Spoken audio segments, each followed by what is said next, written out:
Assalamualaikum warahmatullahi wabarakatuh. Bismillahirrahmanirrahim.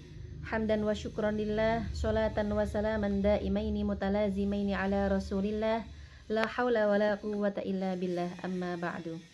Sahabat, ternyata masih banyak orang yang tidak berani melaksanakan sholat setelah sholat asar dan setelah sholat subuh.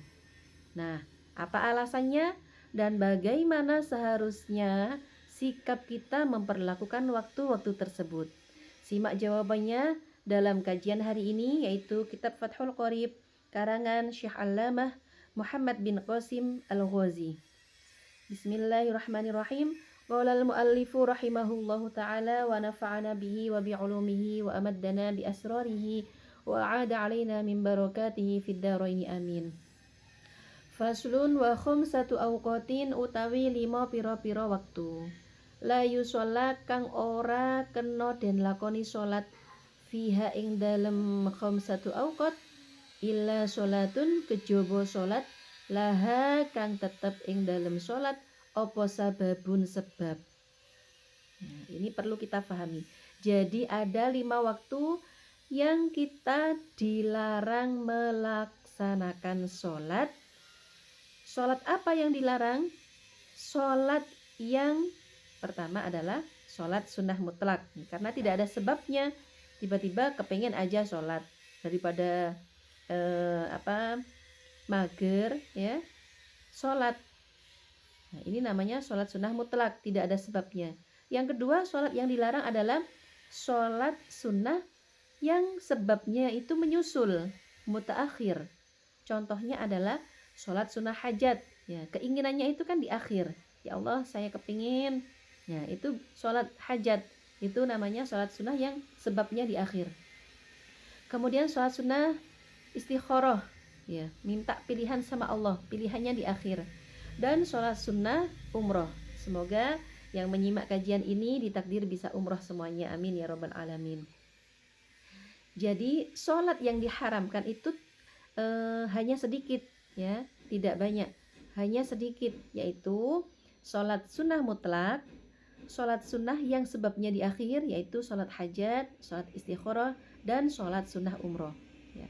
Jadi ketika kita umroh itu kan setelah kita mandi, kemudian kita sholat sunnah untuk kemudian berangkat umrohnya. Jadi umrohnya itu lebih akhir. Nah, sholat ini dilarang dilaksanakan di waktu-waktu yang diharamkan. Selain itu bagaimana?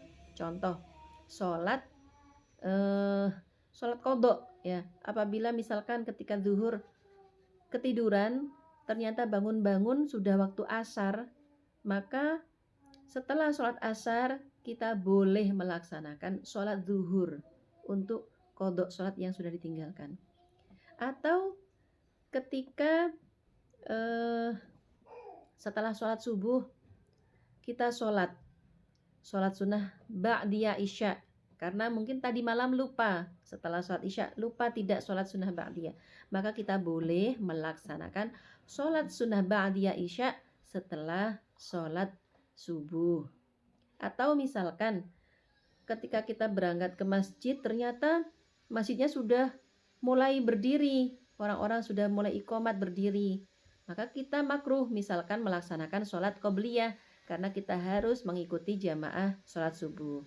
Nah, setelah jamaah sholat subuh selesai, kita melaksanakan sholat qobliyah subuh. Kan eman-eman kalau ditinggalkan, yang pahala qobliyah subuh itu adalah lebih baik daripada dunia dan seisinya. Nah, waktu yang 5 ini apa saja? Kita sebutkan. Yang pertama, ba'da sholatis subahi, sakwise sholat subuh, hatta tatlu'a, sehingga muncul opo asyamsu srengenge. Yang pertama setelah sholat subuh sampai munculnya matahari. Wa inda tulu'iha, yang kedua yaitu inda tulu'iha, ketika munculnya matahari, hatta tatakamala, sehingga sempurna, watar tafi'a, lan munggah opo asyams qadra rumhin, ing sekirane sak tombak.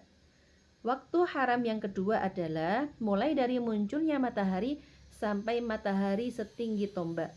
Nah, itu kita diharamkan sholat. Ya, sholat yang ketiga tadi itu, ya, sholat yang dua nih, sholat mutlak dan sholat sunnah yang sebabnya di akhir. Waktu haram yang ketiga yaitu wa idza stawat lan nalikane jejeg opo srengenge hatta tazula sehingga lingsir. Nah, waktu istiwa ini haram kita melaksanakan sholat kecuali di waktu hari Jumat. Nah, di sana tidak diharamkan, ya. Wa ba'da sholatil asri lan ing dalem sakwise sholat asar. Waktu haram yang keempat adalah setelah sholat asar hatta tauruba sehingga surup apa asyamsu srengenge. Yang keempat adalah haram melaksanakan sholat setelah sholat asar sampai surupe srengenge. Wa indal ghurubi, dan yang kelima yaitu ketika surupe srengenge hatta yatakamala sehingga sempurna apa ghurubiha surupe srengenge. Waktu yang kelima adalah ketika matahari mulai tenggelam sampai sempurna tenggelamnya. Nah, kelima waktu ini kita diperbolehkan melaksanakan sholat qodho atau sholat qodho, baik itu sholat qodho fardu maupun sholat qodho dari sholat sunnah. Karena ini pernah dicontohkan oleh Nabi Muhammad SAW ketika beliau kedatangan tamu dari Bani Qais. Ya, tamu itu datang sampai menyibukkan Nabi sehingga Nabi itu tidak bisa melaksanakan sholat ba'diyah zuhur. Nah, ketika waktu asar tiba Nabi jamaah, kemudian setelahnya Nabi sholat ba'diyah zuhur. Ditanya sama Ummu Salamah, yaitu istri Rasulullah SAW. Nabi menjawab, syughila Rasulullah SAW an raq'ataini ba'da dzuri fa shallahuma ba'dal asri.